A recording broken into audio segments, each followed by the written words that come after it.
Hello my dear students, मैं पीके गौतम स्वागत करता हूं आप सभी का टेक्निकल क्लासेस के ऑनलाइन प्लेटफॉर्म पे। आज से हम लोग थर्ड सेमेस्टर का शुरुआत करने वाले हैं और मैं जो सब्जेक्ट आपको पढ़ाने वाला हूं वो है सर्वेइंग। तो देखिए, अगर हम लोग सिविल इंजीनियरिंग का बात करते हैं तो सिविल इंजीनियरिंग एक तो ऐसा इंजीनियरिंग है जिसमें आपको सब कुछ आपकी आंखों के सामने होते रहता है, तो आप उस चीज़ को विजुअलाइज़ कर लेते हो। लेकिन कुछ पेपर ऐसा होता है जिसको आप मतलब ऐसा बोला जाता है ना कि सब कुछ उसका प्रैक्टिकल है और प्रैक्टिकल जो चीज़ होता है उसको करने में बहुत मज़ा आता है। तो सर्वेइंग एक वैसा ही पेपर है जिसमें सारा जो आपको इन्फॉर्मेशन मिलेगा, वो सारा का सारा इन्फॉर्मेशन बिल्कुल आपको प्रैक्टिकल मिलेगा। तो अगर बात करें सर्वेइंग सब्जेक्ट का, तो सर्वेइंग आपके सेमेस्टर के पॉइंट ऑफ व्यू से बहुत इंपॉर्टेंट है। अगर हम बात करते हैं वन डे जेईई एग्जाम का, तो उसमें भी इसका अच्छा खासा वेटेज हो जाता है। तो कहीं न कहीं जब ये सब्जेक्ट इतना इम्पोर्टेंट है, तो हम लोग को पढ़ना भी उसी ढंग से चाहिए।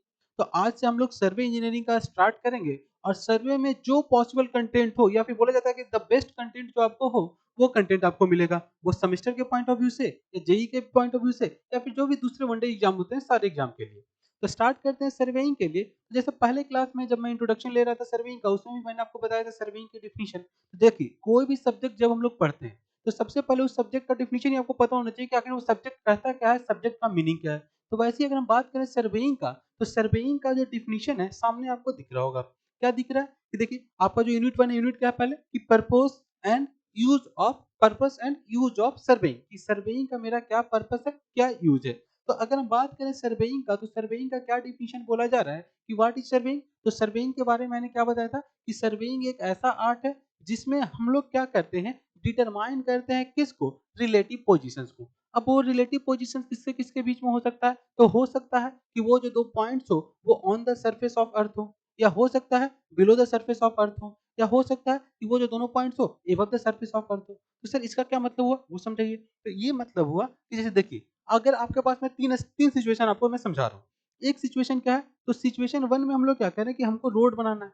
सिचुएशन 2 में मैं क्या कर रहा हूँ कि सिचुएशन 2 में हमको क्या करना है, तो सिचुएशन 2 में हमारे पास क्या है कि मान लेते हैं कि ये मेरे पास बहुत ही ज़्यादा डेंस फॉरेस्ट है। ऐसा फॉरेस्ट है जहाँ पे आप पहुँच नहीं सकते हैं। और सिचुएशन 3 में मैं क्या बता रहा हूँ कि सिचुएशन 3 आपके पास ऐसा है कि मान लेते हैं क्या कि आपके पास कोई मान लेते हैं कि रिवर है और रिवर के अंदर आपको क्या करना है, कंस्ट्रक्शन करना है किसका, ब्रिज का। अब देखिए, जब हम बात करते हैं क्या रोड का, तो जब आप रोड बनाइएगा तो रोड बनाते समय आप क्या कीजिएगा, तो रोड बनाने के लिए हम लोग अलग-अलग पॉइंट्स को कनेक्ट करते जाते हैं और मेरा रोड बनते जाता है। तो मैंने मान लिया क्या कि सपोज़ कीजिए कि ये मेरे पास पॉइंट ए है और एक मेरे पास पॉइंट बी है। अब इन दोनों पॉइंट्स के बीच में हमको क्या करना था, रोड बनाना था। तो रोड बनाने के लिए सिंपली हमने क्या किया, ए से बी पॉइंट को हमने कनेक्ट कर दिया। तो ये दोनों पॉइंट आप कहाँ लीजिएगा, तो ये दोनों पॉइंट आप लीजिएगा on the surface of earth. अब उसके बाद हमने क्या बोला, ये जो फॉरेस्ट था बहुत डेंस फॉरेस्ट था, आप वहाँ पे जा नहीं सकते हो। बट आपको इन्फॉर्मेशन चाहिए था कि आखिर वो जो मेरा फॉरेस्ट है, फॉरेस्ट का एरिया कितना है, या उसके अंदर का जो प्रॉपर्टी है, उसके अंदर की प्रॉपर्टी को आप जानना चाह रहे थे। तो उस केस में आप क्या कीजिएगा कि आप एरोप्लेन से जाइएगा, इसके एरोप्लेन के नीचे में क्या कीजिएगा, कैमरा लगा दीजिएगा और कैमरा से आप सारा एरिया का क्या कर लीजिएगा, फोटो ले लीजिएगा और फोटो को हम लोग क्या बनाएँगे, एक मोज़ेक बना करके उस सारे एरिया का इन्फॉर्मेशन हम लोग गैदर कर लेंगे, कलेक्ट कर लेंगे। तो उससे हमको क्या मिल जाएगा, उस पूरे फॉरेस्ट का इन्फॉर्मेशन मिल जाएगा। तो इससे हमने क्या देखा कि एक मैंने सबसे पहले ऑन द सरफेस किया, दूसरा हमने क्या किया, एबव द सरफेस किया। अब उसके बाद बिलो द सरफेस का एग्जांपल देते हैं। तो जैसे मान लेते हैं क्या, कोई एक ब्रिज बन रहा था। तो ब्रिज जब बन रहा था, तो ब्रिज में सिंपली हमको क्या करना था कि एक कॉलम बनाना था, एक पियर बनाना था। तो जब पियर बनाना था, तो पियर आप कहाँ पे बनाइएगा? तो पियर बनाने के लिए हम लोग क्या करते हैं, कॉफर डैम वगैरह का स्ट्रक्चर, ये अभी नाम आपको भारी लग रहा होगा। तो हम लोग क्या करते हैं, सिंपली समझते हैं क्या कि ब्रिज का हमने क्या किया है कि यहाँ पे एक पियर यहाँ पे है, एक मेरा पियर यहाँ पे है और इसी के ऊपर से मेरा क्या हो रहा है, ब्रिज पास कर रहा है। तो ये जब आप जो स्ट्रक्चर बना रहे हो, तो कहीं न कहीं आपको मान लेते हैं क्या कि ये मेरे पास ग्राउंड सरफेस रहा होगा। तो ये जो ग्राउंड सरफेस है, ग्राउंड सरफेस से हम लोग नीचे जा रहे हैं। तो जब ग्राउंड सरफेस से नीचे जा रहे हैं मतलब कहाँ? Below the earth surface. तो वही बोला गया है क्या कि surveying is an art of determining the relative position of points on above or below the surface of earth by the means of direct and indirect measurements। अब हम लोग समझते हैं कि डायरेक्ट मेजरमेंट क्या होता है, इनडायरेक्ट मेजरमेंट क्या होता है। जैसे यहाँ पे देखिए, यहाँ पे आपको क्या करना था, 2 पॉइंट्स के बीच में क्या लेना था, डिस्टेंस लेना था। तो आपने सिंपली क्या किया, यहाँ पे टोटल स्टेशन लाएँगे या थियोडोलाइट लाएँगे और थियोडोलाइट ला करके हम लोग अपने यहाँ के बीच का डिस्टेंस मेज़र कर लेंगे। या फिर सिंपली क्या करेंगे कि चैन या टेप लाएँगे और चैन या टेप से इन दोनों पॉइंट्स के बीच का हमने डिस्टेंस मेज़र कर लिया। तो यहाँ पे आप क्या कर रहे हो, डायरेक्ट इंस्ट्रूमेंट का यूज़ कर रहे हो। तो अगर डायरेक्ट इंस्ट्रूमेंट का यूज़ करोगे, तो उसको हम लोग डायरेक्ट मेजरमेंट कहेंगे। और इनडायरेक्ट कैसे? तो आगे जब हम लोग जाएँगे आगे के चैप्टर में या फिर जब एडवांस सर्वेइंग आप पढ़िएगा, तो एडवांस सर्वेइंग में एक चैप्टर आता है जिसको हम लोग बोल देते हैं ट्रिग्नोमेट्रिक लेवलिंग। आपने 9th या 10th में पढ़ा होगा हाइट एंड डिस्टेंस के बारे में। तो कैसे हम लोग हाइट और डिस्टेंस कैलकुलेट कर लेते थे ट्रिग्नोमेट्री की हेल्प से। तो वैसे ही हम लोग सर्वेइंग में भी क्या करते हैं, वही ट्रिग्नोमेट्री का हेल्प करके 2 पॉइंट्स के बीच का एलिवेशन पता कर लेते हैं कि कितना ऊँचाई है। तो उसमें आप डायरेक्ट किसी इंस्ट्रूमेंट का यूज़ नहीं कर रहे हो। वहाँ पे आप प्रिंसिपल यूज़ कर रहे हो किसका, ट्रिग्नोमेट्री का। तो चूँकि वो एक प्रिंसिपल है तो उसको हम लोग बोल सकते हैं क्या कि इनडायरेक्ट मेजरमेंट है। तो वही बोला जा रहा है क्या कि आप डायरेक्ट मेजरमेंट भी करते हो और इनडायरेक्ट मेजरमेंट भी करते हो। अब किसके लिए डायरेक्ट और इनडायरेक्ट मेजरमेंट कर रहे हो? तो आप डिस्टेंस मेजर करने के लिए कर सकते हो। आप किसके लिए कर सकते हो? डायरेक्शन मेजर करने के लिए कर सकते हो। आप किसके लिए कर सकते हो? एलिवेशन मेजर करने के लिए कर सकते हो। अब जैसे देखिए, मान लेते हैं कि ये रोड था, ये रोड में आगे हमको क्या करना था? टर्न बनाना था।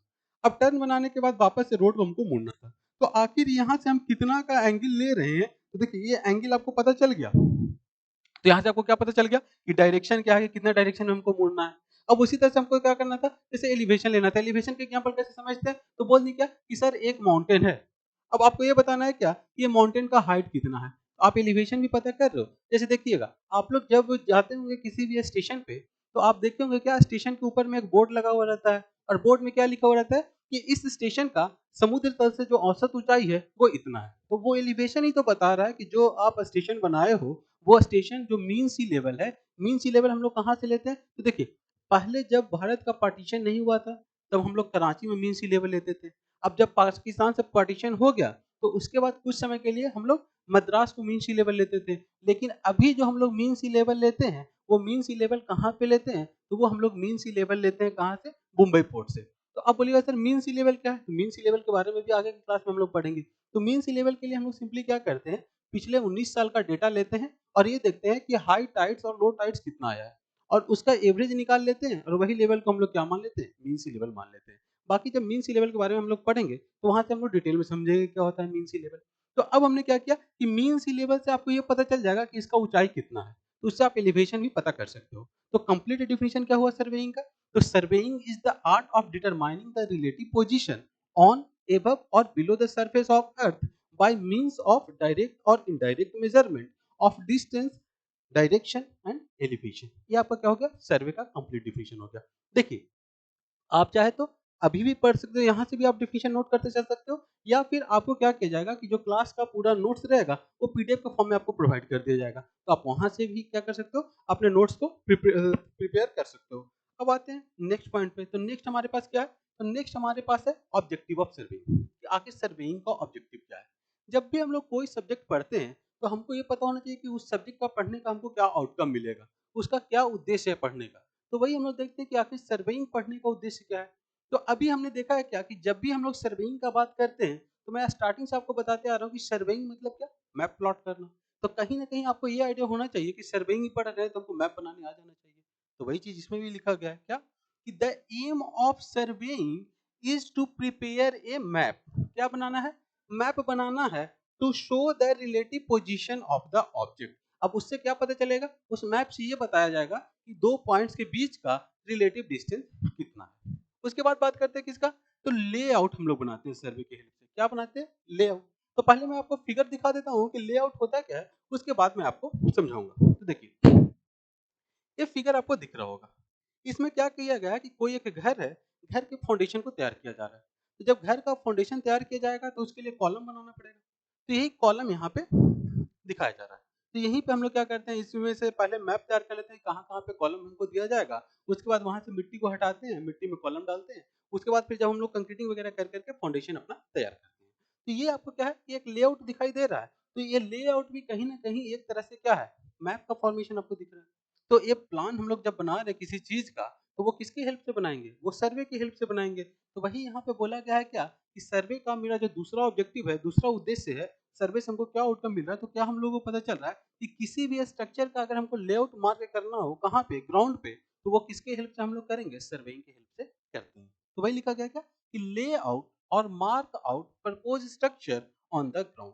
कोई भी स्ट्रक्चर को ग्राउंड पे जब हमको बनाना होगा, उसका लेआउट अगर ग्राउंड पे बनाना होगा, तो उसके लिए हम लोग किसका हेल्प लेते हैं? सर्वेइंग का हेल्प लेते हैं। ये मेरा दूसरा ऑब्जेक्टिव हो गया।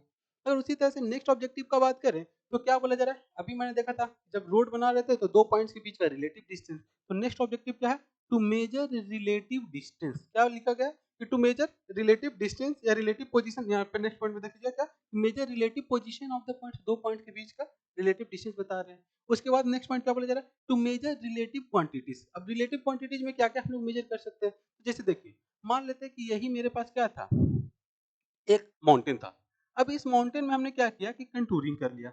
अब कंटूर के बारे में, कंटूर आपका एक सेपरेट चैप्टर है, वहाँ पे हम लोग देखेंगे कंटूरिंग क्या होता है। तो कंटूर में हम लोग क्या करते हैं कि ग्राउंड सरफेस से इक्वल एलिवेशन पे सारे पॉइंट्स को हम लोग कैलकुलेट करते हैं। तो जैसे मान लेते हैं क्या कि ये मेरा जो एलिवेशन है उसका डिस्टेंस कितना मान लिया 10 मीटर। अब 10 मीटर वाले जितना भी पॉइंट्स होगा उसको हम लोग क्या करते हैं, अगर ग्राउंड पे उसको प्लॉट करें, ग्राउंड पे उसको प्लॉट करें। अब जैसे देखिए, जब आप मैप बनाइएगा तो मैप तो आपका 2 डायमेंशन होता है। तो जब मैप आप एक पेपर पे बनाते हो 2 डायमेंशन पे होता है, तो उसमें आप ग्राउंड पे जो आपका जो एलिवेशन है, जो माउंटेन है, उस मैप पे तो आप उस माउंटेन को शो नहीं कर सकते हो, क्योंकि माउंटेन में तो क्या है, हाइट है। तो उसके लिए अब हम लोग क्या करते हैं कि एलिवेशन तो हमको दिखाना है।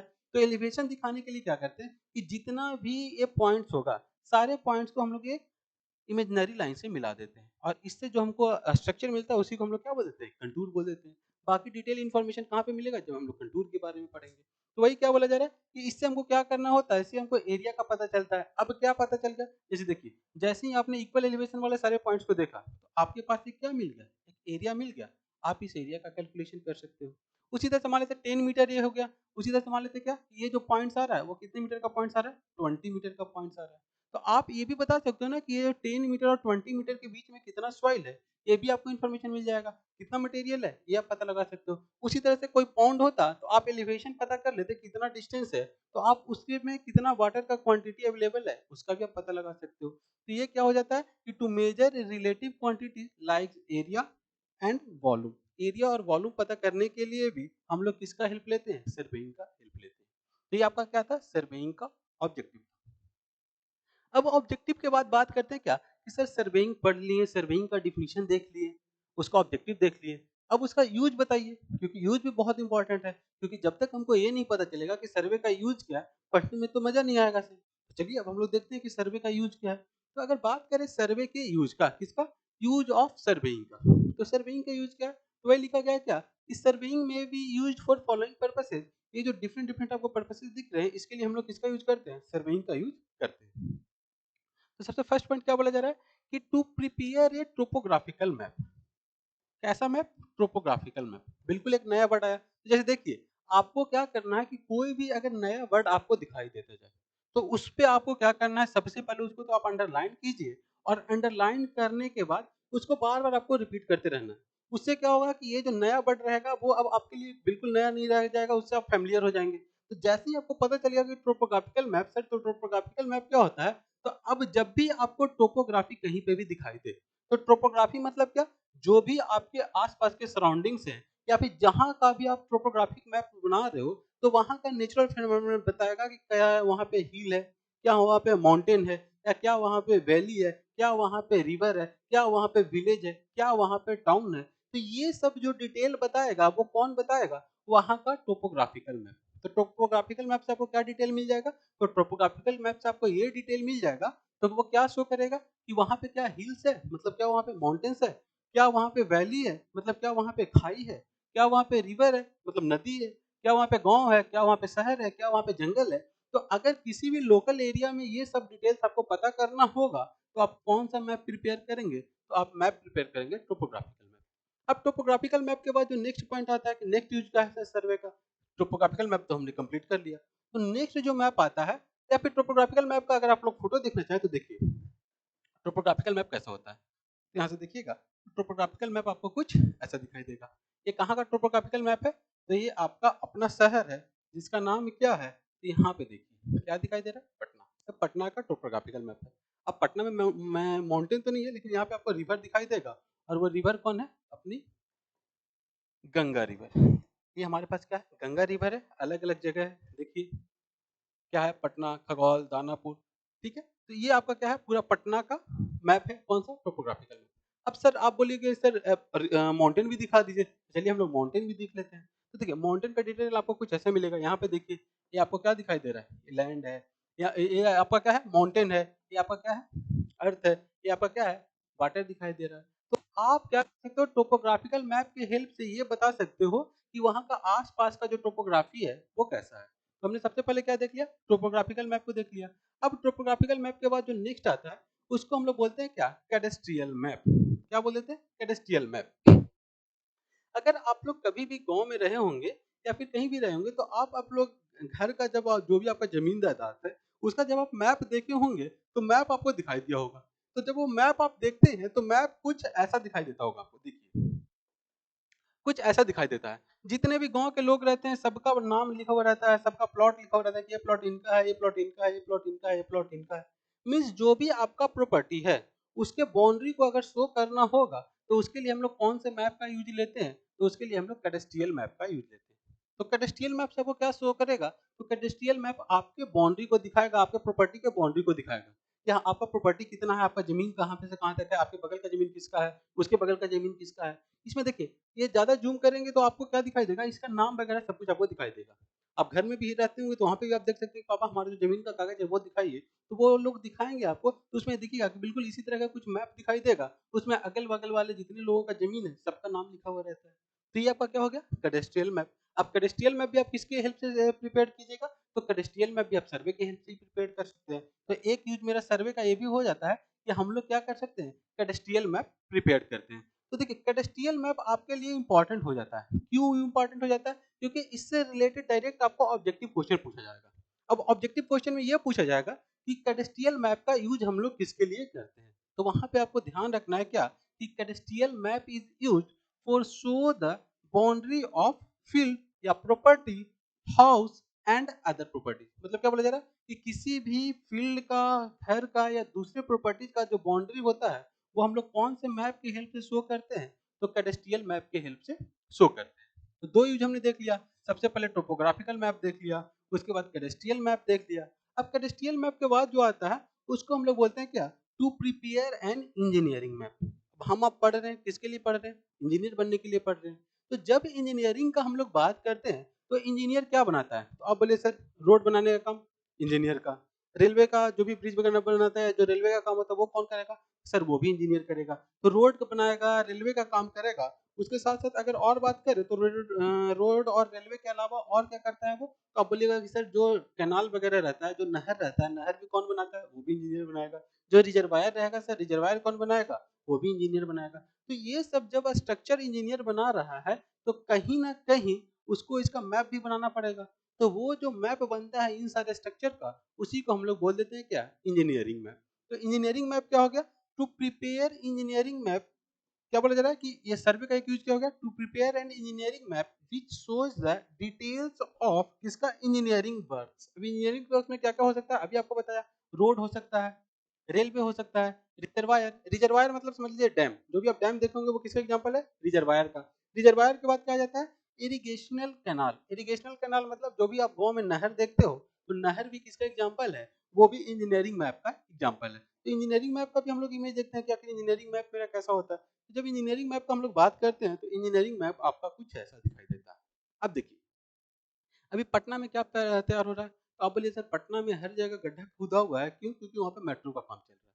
तो ये जो मेट्रो बनाने का काम है वो भी किसका है? इंजीनियर का है। तो इंजीनियरिंग मैप में आपको मेट्रो का भी डिटेल पता चल जाएगा। तो देखिए यही मेट्रो का प्लान है। किसका? पटना का। वही लिखा गया है क्या?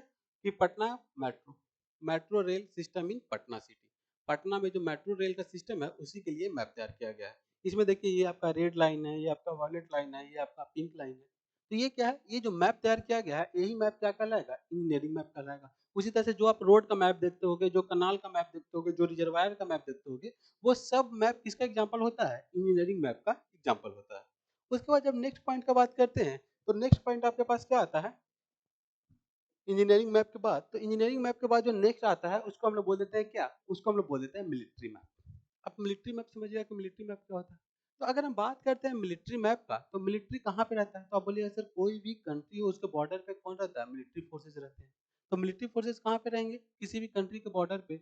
अब वो क्या देखेंगे? तो वो ये देखते हैं सर कि जो मेरा कंट्री है, उस कंट्री से दूसरे कंट्री में जाने के लिए क्या कनेक्शन होगा मतलब क्या कनेक्शन है? अब कनेक्शन क्या हो सकता है? वहाँ से जाने के लिए रोड भी हो सकता है, ब्रिज या फिर रेलवे भी हो सकता है, दूसरे-दूसरे मीन्स हो सकते हैं। तो वो क्या बोला जा रहा है कि अगर वैसा कोई मैप बनाना होगा तो वो भी हम लोग किसके हेल्प से बनाते हैं? सर्वे की हेल्प से बनाते हैं। तो ये बोला जा रहा है क्या कि टू प्रिपेयर मिलिट्री मैप। अब मिलिट्री मैप क्या शो करेगा? The showing the road, railway या फिर कम्युनिकेशन के दूसरे-दूसरे मीन्स जिससे हम लोग क्या करते हैं, एक कंट्री से दूसरे कंट्री को क्या करते हैं, कनेक्ट करते हैं। अब जब आपको मिलिट्री मैप देखना होगा तो आप सिंपल इंडिया का मैप देख सकते हो। तो जैसे आप इंडिया का मैप देखते हो तो आपको क्या दिखाई देता है? इधर देखिए, इधर आपका क्या है? तो इधर आपका समझ सकते हैं पाकिस्तान।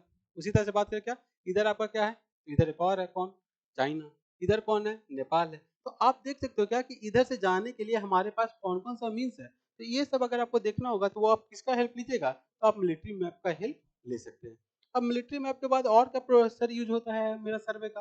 तो और यूज़ होगा क्या? To prepare a contour map. तो अभी मैंने आपको बताया था कि कंटूर मैप क्या होता है? तो जब आपको वर्टिकल एलिवेशन शो करना होता है, तो वर्टिकल एलिवेशन शो करने के लिए हम लोग किसका हेल्प लेते हैं? तो उसके लिए हम लोग कंटूर मैप का हेल्प लेते हैं। तो वही लिखा गया है क्या कि कंटूर मैप की हेल्प से हम लोग क्या करते हैं? कंटूर मैप की हेल्प से हम लोग वर्टिकल एलिवेशन शो करते हैं। जैसे देखिएगा इस फिगर को। तो इस फिगर में क्या है आपके सामने? तो इस फिगर में आप देख रहे हैं क्या कि एक आपके सामने क्या है? माउंटेन्स है। अब ये जब माउंटेन है, तो माउंटेन में अलग-अलग एलिवेशन होगा। तो सारे अलग-अलग एलिवेशन वाले पॉइंट्स को क्या किया गया है? ग्राउंड पे प्लॉट किया गया है। जैसे देखिए बिल्कुल ग्राउंड पे है, तो इसका एलिवेशन कितना होगा? 0। तो ये जो लाइन है, जो सबसे आउटर लाइन है, ये किसको शो कर रहा है? तो ये 0 एलिवेशन वाले सारे पॉइंट्स को शो कर रहा है। तो आप बोलिएगा सर आप एक कंटूर मैप बता रहे हैं, आखिर कंटूर मैप का क्या यूज़ है? कंटूर मैप पढ़ेंगे। तो देखिए, जब आप रोड बनाने जाते हो या फिर जैसे ही हम सिविल इंजीनियरिंग का बात करते हैं, तो सिविल इंजीनियर का मेन पर्पस क्या होता है? तो सिविल इंजीनियर का मेन पर्पस यही होता है कि वो जो भी स्ट्रक्चर डिज़ाइन करे, वो सबसे पहला क्या हो? तो सबसे फर्स्ट क्राइटेरिया तो ये होता है कि वो सेफ होना चाहिए। अब सेफ होने के साथ-साथ कैसा होना चाहिए? वो इकोनॉमिकल होना चाहिए। अब इकोनॉमिकल से क्या हम लोग समझते हैं? तो जैसे समझिए, आप एक रोड बनाने वाले थे। तो मान लेते हैं कि ये रोड बना रहे हैं। अब रोड में हम लोग क्या देख रहे हैं कि एक पॉइंट मेरा 0 एलिवेशन पे है और दूसरा पॉइंट मेरा 500 के एलिवेशन पे है। मतलब क्या? एक बिल्कुल रोड हम लोग बना रहे हैं, एक पहाड़ पे चढ़ा दे रहे हैं। तो उसमें क्या होगा कि या तो आपको मटेरियल फ़ील करना पड़ेगा वहाँ पे या फिर वो जो मटेरियल होगा, मटेरियल को आपको हटा कर के रोड बनाना पड़ेगा। तो वो मटेरियल फ़िलिंग में या मटेरियल कटिंग में हमारा बहुत ज़्यादा कॉस्ट लग जाता है। तो हम लोग इसीलिए ये चाहते हैं कि जो सिंपली हम लोग रोड बनाएँ, वो रोड क्या हो? सेम एलिवेशन से पास करे। अब सेम एलिवेशन से पास करने से क्या फ़ायदा हो सकता है कि आपको जो कटिंग करने का पैसा है, वो बच जाएगा या जो एक्स्ट्रा मटेरियल आप फ़िल करने वाले हो, वो पैसा बच जाएगा। तो इसीलिए बोला जाता है क्या कि जब हम लोग सिविल इंजीनियरिंग पढ़ते हैं, तो आपको ये ध्यान रखना चाहिए कि जो भी आप स्ट्रक्चर बनाएँ, पहले तो वो सेफ़ हो और सेफ़ रहने के साथ-साथ क्या हो, इकोनॉमिकल भी हो। क्योंकि इकोनॉमिक ही तो मेन आपको डिसाइड करेगा ना। जैसे एक मिस्त्री है, आप मिस्त्री को बोल दीजिए क्या कि हमको घर बनाना है। वो बोलेगा कि कैसा घर बनाना है? तो बोलेगा कि हमको बहुत मजबूत घर बनाना है। तो बोला ठीक है, लाइए सीमेंट। सीमेंट लाते जाइए, हम बिना बना देते हैं। मतलब जो कॉलम बनाना चाहिए था 400 इंटू 400 एमएम का, वो बना देगा कितना 800 इंटू 800 एमएम का। वो मजबूत तो हो जाएगा, लेकिन क्या हो जाएगा? अनइकोनॉमिकल हो जाएगा। तो याद आपको ये भी रखना है क्या कि सिविल इंजीनियरिंग पढ़ने का मेरा 2 मोटो है। पहला जो भी स्ट्रक्चर बनाए वो सेफ रहे और सेफ रहने के साथ-साथ वो कैसा हो? इकोनॉमिकल हो। तो आते हैं फिर से हम लोग नेक्स्ट यूज़ पे, तो हमने क्या देखा? तो एक यूज़ हमने ये देख लिया कि हम लोग कंटूर मैप तैयार करते हैं और कंटूर मैप तैयार करने से हमको क्या मिल जाता है? तो कोई भी स्ट्रक्चर चाहे आप बात करें रोड का या फिर क्या बात करें या फिर बात करें रेलवे का या फिर हम बात करें क्या कि कोई रिजर्वायर है। जैसे मान लेते हैं क्या कि यही हमने क्या बनाया एक पॉन्ड है, ठीक है? तो पॉन्ड का भी हम लोग कंटूर मैप बनाते हैं। तो ये ग्राउंड लेवल रहता है, तो इसका प कंटूर मैप कैसे बन जाता? तो ये 0 एलिवेशन वाले सारे पॉइंट्स को हम लोग मिला देते हैं। तो 0 एलिवेशन वाला है। मान लेते हैं कि 10 मीटर नीचे आए हैं तो 10 मीटर वाले सारे पॉइंट्स को हम लोग क्या कर देते? मिला देते। तो 10 मीटर वाले सारे पॉइंट्स आ गया। तो इससे आपको क्या पता चल जाएगा कि ये जो एरिया है, ये जो एरिया है, वो एरिया किसको शो कर रहा है? तो आप बोल सकते हैं सर कि 0 मीटर एलिवेशन से अगर मैं नीचे जा रहा हूँ माइनस का 10 मीटर, तो ये 10 मीटर के बीच का एरिया है। अब हमको ये निकालना रहता है कि यहाँ से यहाँ तक के बीच में कितना पानी है। तो आप क्या बोल देते कि सर ये एरिया तो आपने कैलकुलेट कर लिया। अब उसमें आप 10 मीटर ये जो हाइट एलिवेशन डिफरेंस है 10 से आप मल्टीप्लाई कर दीजिएगा, तो आपका इसका कैपेसिटी पता चल जाएगा कि इस पाउंड में कितना पानी है। तो आपको कैपेसिटी पता चल गया। तो वही लिखा गया क्या कि कंटूर मैप से आपको क्या मिल जाएगा? तो सबसे पहले आपको ये पता चल जाएगा कि कैसे कोई स्ट्रक्चर बनाए जिसका अलाइनमेंट क्या हो? बिल्कुल एक एलिवेशन वाले पॉइंट्स पे हो। मतलब एक ऊँचाई वाले सारे पॉइंट्स पे हम लोग स्ट्रक्चर को बना दें। या फिर दूसरा यूज़ क्या बोल दिए कि इससे आपको ये पता चल जाएगा कि जो भी रिजर्वायर आप बना रहे हो, उस रिजर्वायर का कैपेसिटी कितना है। या फिर हम लोग क्या बोलते हैं, वही लिखा गया क्या best possible route of road road का रूट आप पता कर सकते हो या रेलवे का रूट पता कर सकते हो। तो ये किसका यूज़ हो सकता है, ये किसका हेल्प से हम लोग कर पाते हैं, तो वो कंटूर मैप की हेल्प से कर पाते हैं। और कंटूर मैप हम लोग कैसे बनाते हैं, तो वो सर्वेइंग के यूज़ करके बनाते हैं। तो ये भी हमारा एक सर्वेइंग का यूज़ है। उसके बाद यूज़ का बात करें सर्वेइंग का, तो क्या हो जाएगा, तो क्या लिखा गया, to prepare a geological map. अब जियोलॉजिकल मैप का क्या मतलब है, तो जियोलॉजिकल मैप का ये मतलब होता है क्या कि देखिए आप कोई भी एरिया में बना रहे हो, ठीक है, कोई भी एरिया बना रहे हो, ठीक है, तो जब एरिया कोई भी जियोलॉजिकल मैप से मतलब ये होता है कि वहाँ का जियोलॉजिकल फीचर कैसा है। तो जियोलॉजिकल फीचर से मतलब क्या है समझ लीजिएगा, तो जियोलॉजिकल फीचर से मतलब ये समझ लीजिए कि जैसे मान लेते हैं कि कोई भी हमने मैप बनाया। अब मैप के अंदर जो भी हमारे बात करते हैं कि अंडरग्राउंड में क्या रिसोर्स है, अब अंडरग्राउंड में कुछ भी हो सकता है। अब अंडरग्राउंड में आप देखिएगा क्या, तो वहाँ पे हो सकता है कि वहाँ पे कोयला हो, जैसे हम लोग बात करते हैं धनबाद में। हो सकता है अभ्रक हो, कहाँ पे, जैसे हम लोग बात करते हैं गया में। तो ये जो अलग-अलग तरह का क्वालिटी, अलग-अलग तरह का जो मटेरियल है, इस मटेरियल के बारे में पता करने के लिए जो मैप हम लोग बनाते हैं, जो जियोलॉजिकल मैप बनाते हैं, वो जियोलॉजिकल मैप भी हम लोग किसके हेल्प से तैयार करते हैं, तो वो भी तैयार करते हैं किसकी हेल्प से, सर्वेइंग की हेल्प से। तो ये भी एक यूज हो गया किसका, सर्वेइंग का। उसी तरह से नेक्स्ट यूज का बात करें तो नेक्स्ट यूज क्या बोला जा रहा है, to prepare and archaeological map. अब आर्कियोलॉजिकल से मतलब क्या होता है ये समझिएगा। आप हिंदी में इसका बात करें तो इसका हिंदी में मतलब होता है पुरातत्व विभाग।